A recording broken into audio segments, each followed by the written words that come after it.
Vous êtes sur France 24, c'est l'heure du journal de l'Afrique. Soyez les bienvenus. À la une, au moins 2900 morts lors des combats à Goma selon l'ONU, alors que dans quelques jours aura lieu un sommet commun entre la communauté des Afriques d'État de l'Est et la communauté de développement de l'Afrique australe. Y a-t-il un espoir de cesser le feu? Nous poserons cette question à Olivier Nduhungirehe, le ministre rwandais des Affaires étrangères. Il est notre invité. Toujours en République démocratique du Congo, les églises protestantes et catholiques tentent-elles de faire sortir le pays de la violence? Elles ont lancé une mission de consultation de l'ensemble de la classe politique, mais aussi de l'ensemble des acteurs liés au conflit. La correspondance à suivre. Je le disais en titre, au moins 2900 morts lors des combats pour la prise de Goma selon l'ONU, alors que la région est également en proie à une grave crise humanitaire avec plus de 400 000 personnes affectées. Y a-t-il un espoir de sortie de crise par la voie diplomatique? Pour en parler, Olivier Nduhungirehe, ministre rwandais des Affaires étrangères.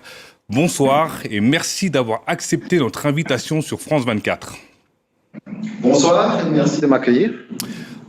Olivier, monsieur le ministre, selon plusieurs rapports de l'ONU, 3 à 4 000 soldats rwandais sont déployés dans le Nord Kivu pour soutenir le M23.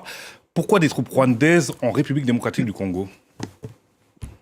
Nous avons toujours contesté ces rapports. Nous comprenons le M23, le combat de ce mouvement qui défend une communauté congolaise Tutsi, persécutée, marginalisée, victime de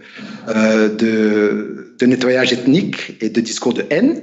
Mais nous, le Rwanda, nous avons notre dispositif de défense pour nous défendre contre des menaces sécuritaires sur notre territoire qui ont même été confirmées par ce qui a été découvert récemment lors de la prise de Goma. Donc vous parlez de nettoyage ethnique, ça n'engage que vous. Désormais, tous les regards sont tournés vers vendredi pour le sommet extraordinaire conjoint entre la communauté de Est africaine et la SADC. Le président Paul Kagame a confirmé sa venue, le président congolais Félix Tshisekedi y est attendu. Quelle sera la position du Rwanda à ce sommet? La position du Rwanda à ce sommet est simple. C'est d'abord qu'il y ait une cessation des hostilités sur tout le territoire à l'est de la RDC, et puis qu'il y ait une reprise du processus politique, principalement un dialogue entre le M23 et le gouvernement congolais pour régler cette question une fois pour toutes en s'attaquant aux causes profondes. Et puis aussi, quand vous avez dit que ça n'engage que moi, le nettoyage ethnique a été documenté. Il y a même eu des massacres qui ont été commis sous l'œil de certaines forces étrangères qui sont sur le territoire congolais. Alors, je disais, une des solutions proposées pourrait être que le M23 se retire de Goma et une force africaine, par exemple mandatée par l'EAC ou la SADC, prenne le contrôle administratif de la ville pendant que les pourparlers se poursuivent. La solution, c'est de trouver une solution politique. Le M23, c'est un mouvement congolais qui défend une communauté congolaise. La question, pour l'instant, c'est de s'assurer qu'il y a un cessez-le-feu, une cessation des hostilités pour ouvrir la voie au dialogue. Et puis, toute question concernant les mouvements de troupes ou toute autre question relative aux revendications des uns et des autres va trouver une solution dans ce dialogue que nous appelons de nos voeux.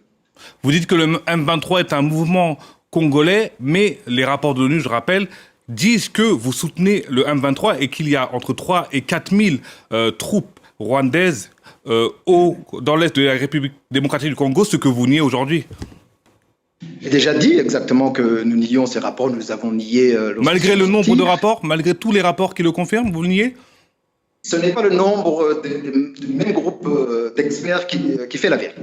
Donc nous avons nié ces rapports, mais nous avons toujours dit que nous avons un dispositif de défense qui sera toujours en place tant que la menace qui est toujours présente sur à notre frontière sera levée, puisque nous avons une force internationale qui soutient l'armée congolaise, qui comprend les génocidaires FDLR, les troupes burundaises, les troupes de la SAMIDRC et même des mercenaires européens. Nous avons été le seul pays au monde à alerter le monde sur l'usage de ces mercenaires européens contre le droit international, personne ne nous a écoutés. Et puis récemment, vous les avez Monsieur vus, le ministre, si à je la vous permets, télévision. monsieur le ministre, de vous couper, vous dites que vous vous sentez menacé aujourd'hui, mais la réalité, c'est que à Goma, comme le dit le rapport de l'ONU, il y a au moins 2900 morts depuis le début du conflit. Goma, c'est en République démocratique du Congo. Les hôpitaux sont débordés en manque de matériel. Est-ce que l'urgence aujourd'hui, ce n'est pas la mise en place d'une trêve humanitaire ? Mais le M23 a déjà déclaré une trêve humanitaire unilatérale. Ce qu'il faut maintenant, c'est qu'il y ait un cessez-le-feu. Qu'il a notamment violé, on a vu que les combats ont repris tout à l'heure. Non, j'ai dit que le M23 a déclaré un cessez-le-feu unilatéral et que ce qu'il faut maintenant, c'est élargir ce cessez-le-feu et que le gouvernement congolais fasse partie de ce cessez-le-feu qui est important pour ouvrir la voie à l'accès humanitaire d'abord, mais aussi au dialogue politique. Et justement, le Rwanda pourra-t-il s'engager à créer des couloirs permettant l'acheminement de l'aide humanitaire ? La frontière de Lubavu, Goma, est déjà ouverte. Et le Rwanda a déjà assisté des personnes dans le besoin, des Congolais, d'autres personnes qui veulent aider les communautés dans le besoin au Congo. Et donc, le Rwanda va jouer son rôle pour qu'il y ait un accès humanitaire, ce qu'on a déjà commencé à faire. Et je le disais, il y a un sommet entre la SADC et l'EAC vendredi qui est extrêmement important, qui peut être décisif. Si les négociations n'aboutissent pas, existe-t-il un réel risque de voir la situation dégénérer en une guerre régionale ? Il faut être positif. Il y a ce sommet-là entre l'EAC et la SADC qui était très attendu puisque ce sont les deux communautés régionales qui ont été impliquées à un moment ou à un autre dans la crise à l'est de la RDC. Donc les deux communautés s'assoient ensemble pour se pencher sur la question, c'est très important. Et nous espérons qu'il y aura une solution positive, d'abord sur le cessez-le-feu, mais aussi sur la voie à suivre, sur la voie politique à suivre avec un calendrier qui va nous permettre de sortir de cette crise. Est-ce que vous confirmez la présence de Paul Kagame à ce sommet ?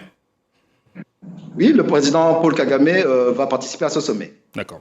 Et justement, Paul Kagame exige le retrait des soldats sud-africains dans la région. Son homologue Cyril Ramaphosa a déclaré que si le Rwanda continue de tuer des soldats sud-africains, ce sera une déclaration de guerre. Ne craignez-vous pas d'être isolé diplomatiquement ? Comme je l'ai dit, les soldats sud-africains sont dans une région qui est à notre frontière, à la frontière du Rwanda. Et les soldats rwandais, il n'y a pas de soldats rwandais à la frontière sud-africaine. Donc, s'il y a une tentative ou une volonté de l'Afrique du Sud de s'en prendre au Rwanda ou de violer notre territoire, le Rwanda, bien sûr, va se défendre. Mais ils sont là dans le cadre de la coopération de l'Afrique australe. Ce n'est pas une question de coopération de l'Afrique australe. C'est pourquoi ces soldats ont été déployés. Ils ont été déployés dans un contexte de discours de changement de régime de la part du président Tshisekedi, qui a déclaré publiquement et à plusieurs reprises qu'il veut renverser le gouvernement rwandais et bombarder Kigali. Et il a dit publiquement. Et je voudrais parler aussi du Burundi, où le président récemment a déclaré ne pas se sentir en sécurité et être menacé par Kigali. Quelle est votre réponse ? C'est plutôt le Burundi qui menace la sécurité du Rwanda, puisque c'est le Burundi qui a envoyé ses soldats à l'est de la RDC, dans une région qui n'est même pas à sa frontière, dans le nord Kivu, pour soutenir une coalition qui inclut les génocidaires FDLR, avec qui ils partagent une idéologie ethnique, et avec ce mandat de changement de régime dont j'ai déjà parlé. Le Burundi, la République démocratique du Congo, l'Afrique du Sud, le Rwanda a aujourd'hui beaucoup de pays ennemis, on peut le dire clairement. Il faut leur demander pourquoi ils ont déployé des forces à notre frontière. Nous, le Rwanda, nous restons dans notre pays dans une posture défensive et nous souhaitons que cette question soit réglée d'une manière politique, notamment à travers le prochain sommet de l'EAC et de la SADC, dans lequel tous ces pays sont membres. Merci beaucoup Olivier Nduhungirehe, vous êtes le ministre rwandais des Affaires étrangères. On suivra bien sûr sur France 24 le sommet de la SADC et l'EAC. Merci beaucoup monsieur le ministre. Moi qui vous remercie.